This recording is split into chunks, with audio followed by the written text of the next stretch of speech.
Cockroach Janata ಪಕ್ಷ ಸಂಸತ್ ಮೆರವಣಿಗೆ. ಯುವಕರ ಮೇಲೆ ಪೊಲೀಸರ ದಮನ.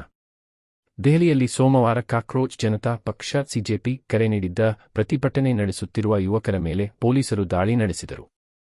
ಇತ್ತೀಚಿನ ವರ್ಷಗಳಲ್ಲಿ ರಾಷ್ಟ್ರ ರಾಜಧಾನಿಯಲ್ಲಿ ನಡೆದ ಅತಿದೊಡ್ಡ ಪ್ರತಿಭಟನೆಗಳಲ್ಲಿ ಇದು ಒಂದಾಗಿದೆ. ಪೊಲೀಸ್ ಕ್ರಮದಿಂದ ಹಲವಾರು ಜನರು ಗಾಯಗೊಂಡಿದ್ದಾರೆ. ಗಾಯಾಳುಗಳಲ್ಲಿ ಕನಿಷ್ಠ 38 ಜನರನ್ನು ಲೇಡಿ ಹಾರ್ಡಿಂಜ್ ವೈದ್ಯಕೀಯ ಕಾಲೇಜಿಗೆ ಮತ್ತು ಸುಮಾರು 65 ಜನರನ್ನು ಡಾಕ್ಟರ್ ರಾಮ್ ಮನೋಹರ್ ಲೋಹಿಯಾ ಆಸ್ಪತ್ರೆಗೆ ಕರೆದೊಯ್ಯಲಾಯಿತು ಎಂದು ಮೂಲಗಳು ತಿಳಿಸಿವೆ.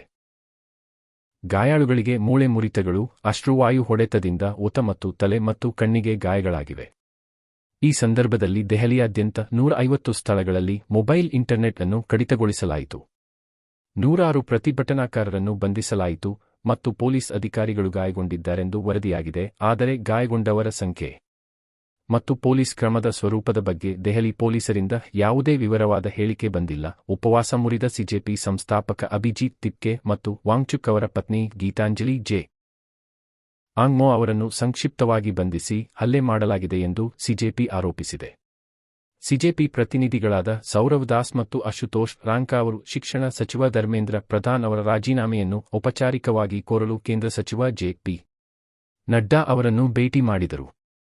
ಸಂಸತ್ತಿನ ಬಾಗಿಲಿಗೆ ಬಂದ ಪ್ರತಿಭಟನಾಕಾರರ ಸಂಖ್ಯೆಯನ್ನು ನೋಡಿ ಅಚ್ಚರಿಗೊಂಡ ಪೊಲೀಸರು ಹೆಚ್ಚಿನ ಸಂಖ್ಯೆಯಲ್ಲಿ ಸೇರಿದರು.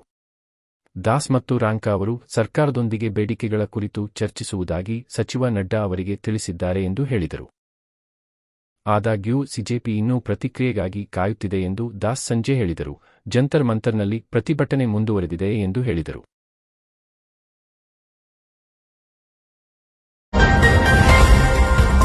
ಸಚಿವ ಸಂಪುಟ ವಿಸ್ತರಣೆ. ಶಿವಕುಮಾರ್ ಹಾಗೂ ಸಿದ್ದರಾಮಯ್ಯ. ಬಿ.ಕೆ. ಹರಿಪ್ರಸಾದ್ ಮತ್ತೊಮ್ಮೆ ದೆಹಲಿಗೆ.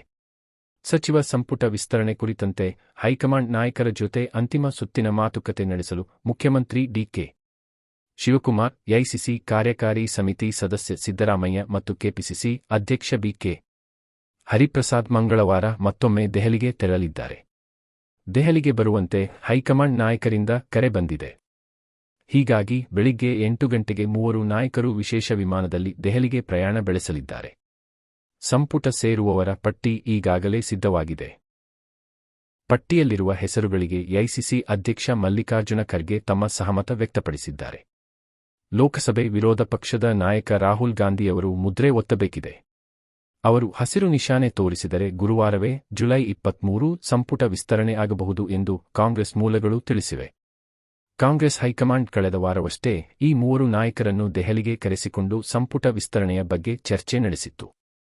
ಆದರೆ ಈ ವೇಳೆ ಖರ್ಗೆ ಅವರು ತುರ್ತು ಕಾರ್ಯದ ನಿಮಿತ್ತ ಬೆಂಗಳೂರಿಗೆ ವಾಪಸ್ ಆಗಿದ್ದರಿಂದ ಚರ್ಚೆ ಅಪೂರ್ಣವಾಗಿತ್ತು. ಇರಾನ್ ಪೂರ್ಣ ಪ್ರಮಾಣದ ಯುದ್ಧದಲ್ಲಿದೆ. ಪೆಜೆಶ್ಕಿಯನ್. ವಾಷಿಂಗ್ಟನ್ ಪರಮಾಣು ವಿದ್ಯುತ್ ಸ್ಥಾವರವನ್ನು ಹೊಂದಿರುವ ನಗರ ಸೇರಿದಂತೆ ಇಸ್ಲಾಮಿಕ್ ಗಣರಾಜ್ಯದಾದ್ಯಂತ ತನ್ನ ದಾಳಿಯನ್ನು ವಿಸ್ತರಿಸುತ್ತಿದ್ದಂತೆ ಇರಾನ್ ಅಮೆರಿಕದೊಂದಿಗೆ ಪೂರ್ಣ ಪ್ರಮಾಣದ ಯುದ್ಧ ನಡೆಸುತ್ತಿದೆ ಎಂದು ಅಧ್ಯಕ್ಷ ಮಸೌದ್ ಪೆಜೆಶ್ಕಿಯಾನ್ ಸೋಮವಾರ ಹೇಳಿದ್ದಾರೆ. ಪ್ರತಿಕ್ರಿಯೆಯಾಗಿ ಇರಾನ್ ಈ ಪ್ರದೇಶದಾದ್ಯಂತ ತನ್ನದೇ ಆದ ದಾಳಿಗಳನ್ನು ಮುಂದುವರೆಸಿತು. ಅದರ ಕ್ರಾಂತಿಕಾರಿ ಪಡೆಗಳು ಬಹ್ರೇನ್, ಜೋರ್ಡಾನ್ ಮತ್ತು ಸಿರಿಯಾದಲ್ಲಿನ ಗುರಿಗಳನ್ನು ಹೊಡೆದುರುಳಿಸಿರುವುದಾಗಿ ಘೋಷಿಸಿದರೆ ಬಹ್ರೇನ್ ತನ್ನ ವಾಯು ಸಂಚಾರ ವ್ಯವಸ್ಥೆಗಳನ್ನು ಗುರಿಯಾಗಿಸಿಕೊಂಡಿದೆ ಎಂದು ಹೇಳಿದೆ. ವಾಸ್ತವವೆಂದರೆ ಇಂದು ಇಸ್ಲಾಮಿಕ್ ಗಣರಾಜ್ಯ ಇರಾನ್ ಪೂರ್ಣ ಪ್ರಮಾಣದ ಯುದ್ಧದಲ್ಲಿ ತೊಡಗಿದೆ ಎಂದು ಪೆಜೆಶ್ಕಿಯನ್ ಅಧ್ಯಕ್ಷರ ಹೇಳಿದರು. ನಾವು ವಾಸ್ತವಿಕವಾಗಿರಬೇಕು ಮತ್ತು ಈ ಪ್ರತಿರೋಧದ ನೈಸರ್ಗಿಕ ಪರಿಣಾಮಗಳನ್ನು ಒಪ್ಪಿಕೊಳ್ಳಬೇಕು. ಸೋಮವಾರ ಅಮೆರಿಕದ ವಾಯುದಾಳಿಗಳು ದೇಶದ ಉತ್ತರ ಮತ್ತು ಮಧ್ಯಭಾಗದಲ್ಲಿ, ಅಂದರೆ ನಿರ್ಬಂಧಿತ ಹಾರ್ಮುಜ್ ಜಲಮಾರ್ಗದಿಂದ ದೂರದಲ್ಲಿರುವ ಪ್ರದೇಶಗಳಲ್ಲಿ ನಡೆದಿವೆ ಎಂದು ರಾಜ್ಯ ಮಾಧ್ಯಮಗಳು ಮತ್ತು ಸ್ಥಳೀಯ ಅಧಿಕಾರಿಗಳು ವರದಿ ಮಾಡಿದ ನಂತರ ಅವರ ಹೇಳಿಕೆಗಳು ಬಂದವು. ವಾರಾಂತ್ಯದಲ್ಲಿ ಅಮೆರಿಕವು 3 ಹೊಸ ಅಮೆರಿಕದ ಮಿಲಿಟರಿ ಸಾವುನೋವುಗಳನ್ನು ಮತ್ತು ಕಾರ್ಯಾಚರಣೆಯಲ್ಲಿ ಒಬ್ಬ ಸೇವಾ ಸದಸ್ಯರನ್ನು ಕಾಣೆಯಾಗಿದೆ ಎಂದು ಘೋಷಿಸಿದ ನಂತರ ಹೊಸ ಹೋರಾಟ ನಡೆಯಿತು. ಅಮೆರಿಕ ಅಧ್ಯಕ್ಷ ಡೊನಾಲ್ಡ್ ಟ್ರಂಪ್ ಸೋಮವಾರ ತಡರಾತ್ರಿ ಇರಾನ್ಗೆ ಎಚ್ಚರಿಕೆ ನೀಡಿ ತಾನು ಕೊಂದ ಪ್ರತಿಯೊಬ್ಬ ಅಮೆರಿಕದ ಸೈನಿಕನಿಗೂ ಅನೇಕ ಪಟ್ಟು ಬೆಲೆ ತೆರಬೇಕಾಗುತ್ತದೆ ಎಂದು ಎಚ್ಚರಿಸಿದರು.